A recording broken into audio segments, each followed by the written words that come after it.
Welcome to Interpower Group of Companies webcasts on strain reliefs. My name is Ralph Bright and I am the Vice President of Marketing at Interpower Group of Companies. Our speaker today, Judy Nunakoven, joined Interpower Corporation March 1997 and worked in the manufacturing department before moving into customer service. Judy worked as a customer service representative for 2 years and then joined the sales department as sales coordinator, working with the sales manager and Interpower's team of sales representatives. As part of Judy's current position, she is responsible for trade show operations worldwide. Working with various departments at Interpower Corporation has given Judy a broad-based knowledge of Interpower's products, capabilities, and services. And with that, I'll hand it off to Judy. Judy?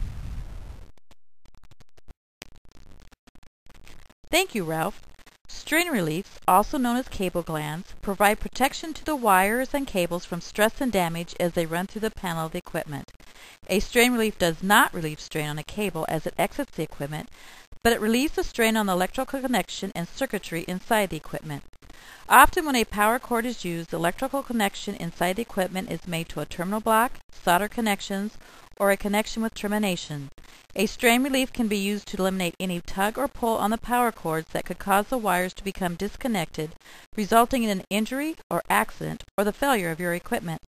They can also be specified to provide additional levels of protection against potential problems, such as relieving the strain and abrasion on the outer jacket of a power cord as it passes through the framework of your equipment.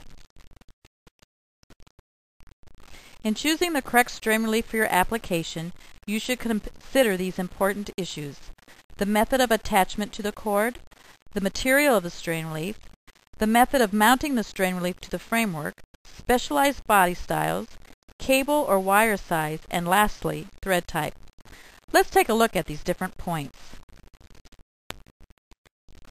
Cord attachment refers to how the strain relief and cord are assembled together.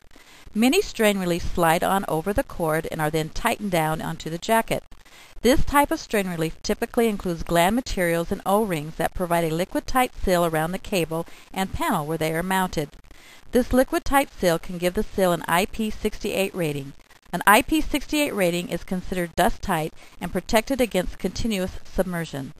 Some strain reliefs are molded permanently onto the cable.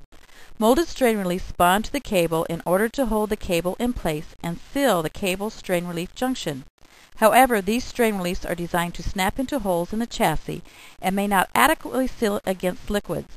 The mounting holes almost always have at least one squared or flat to keep the strain relief from turning into the mounting hole. Finally, there is the mechanical snap-on strain relief. This type of strain relief uses a clam shell-like design that allows it to be folded over the cable and clamped into place. These strain reliefs are not liquid-tight and, like the molded strain reliefs, snap into cutouts with squared or flat sides. The slide-on strain reliefs come in a number of different materials such as nickel-plated brass, nylon, stainless steel, and PVDF, making this style a very versatile option. PVDF does not retain oils, chemicals, or bacteria that can spoil or poison food, so it may be a good choice on equipment that is around food preparation. Molded strain reliefs are usually PVC or some other similar thermoplastic material, which gives them the flexibility necessary to flex and snap into the cutout on the chassis. The snap-on varieties are always nylon or a similar more rigid plastic, which is required for the snapping mechanism to operate properly. The slide-on strain reliefs are threaded and are usually provided with a nut offering two methods of attachment to the panel. One option is to make a threaded hole to fit the strain relief size being used and simply thread the strain relief into the panel. The other method is to determine the diameter of the cutout hole and use a strain relief which is close to the size of the hole. The lock nut will secure the strain relief to the panel. Both of these methods can provide a watertight seal if used with the O-ring.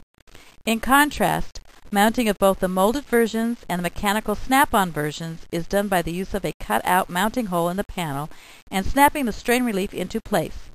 This makes the assembly time shorter, but does not guarantee a watertight seal, or the cord may not be as secure as the slide-on strain reliefs. Specific body styles are available for many different applications. Typically, strain reliefs are available in two general configurations: dome, also known as grommet, and flex. Dome-style strain reliefs are designed to protect the wire entering the equipment. They help to secure the wire connection to the equipment and provide longer life to the cord by preventing it from rubbing against a rough or sharp edge where the cord passes through the equipment panel. The flex style provides additional support and protection against kinking, chafing, and extreme sudden bends at the point of entry. The spiral flexing portion of the strain relief supports the movement of the cable. The flex styles would be more suitable where the products are intended to be moved often or where movement of the cord may be more severe. Strain reliefs with the 90-degree angles are available for applications where the cord must fit in the narrow space between the equipment and the wall or another piece of equipment. The 90-degree angled strain relief can be used with both the flex or dome styles. They add strength and support to the cord while adding a 90-degree angle snap elbow to minimize wire strain in the bending application. Strain reliefs are also available for wire harnesses and hookup wires. These multi-cable and mini strain reliefs allow one or more individual conductors to be passed through the holes in the gland. These are generally found in dome styles. Additionally, there's a version of this type of strain relief that does not have any pre-drilled holes. It is intended to be configured by the customers where custom configurations are needed. Other strain reliefs are made with specifically shaped holes in the gland to accommodate flat cables and parallel cords, such as North American SPT cable. Finally, there are some metal strain reliefs that allow you to terminate the shielding of shielded cable to both the strain relief and the chassis. This effectively prevents EMI and RFI noise from entering or radiating through the hole made in the chassis to mount the strain relief. Cable size is extremely important when specifying a strain relief. The outer diameter of the cable must be known in order to select the appropriate strain relief.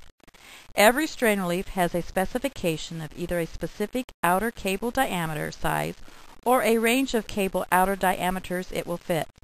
When dealing with a range, it is advised to choose a product where the outer diameter of the cable is within the upper end of the range for the strain relief. This will allow you to tighten the strain relief into place on the cable quickly and easily and assure that there is plenty of adjustment room if further tightening is needed for softer cable jacket materials. There are 3 different types of thread used in strain reliefs. MBT is the standard used in North America, the PG is a European standard, and the metric standard, which can be used worldwide. The metric standard gives you the freedom to spec in one strain relief for all your equipment, no matter where it's used. At the opposite end of the strain relief are Acme threads, which are used to attach the dome nut and the flex nut. This style of threading is designed to handle pressure under high torque conditions. The chart above can be found on the Interpower website under Strain Reliefs, more information. In conclusion, when specifying strain relief, it is best to first consider the application and any special requirements you may need to meet. Once you know your requirements, it is simple to run through the considerations we discussed. The chart above may help you to pick the correct strain relief for your needs. If you have an unusual specification, or you are simply unsure what strain relief meets your needs, give Interpower a call and we'll be glad to assist you in selecting the best strain relief for your application. Thanks, Judy. You can find more reference information on our website at www.interpower.com, where you can also find a complete listing of all of our products. We manufacture in the United States and we have no minimum order quantities. We have over 4 million parts in stock for same-day shipments on orders received by 6 p.m. Central Standard Time. We have a 1-week lead time on non-stock cords. That's any plug, any length of cable, and any quantity. We'll be happy to send you a free evaluation sample upon your request. Our business hours in the United States are from 7 a.m. to 7 p.m. Central Standard Time. Our office hours in the United Kingdom are from 8:30 a.m. to 5 p.m. GMT. Or if you like, you can place your order on the web. Watch for our future webcasts where we will explain medical equipment, circuit protection, power entry alternatives, national mains outlets, compliance issues, or if you have any other topics or suggestions, please contact us at info@interpower.com.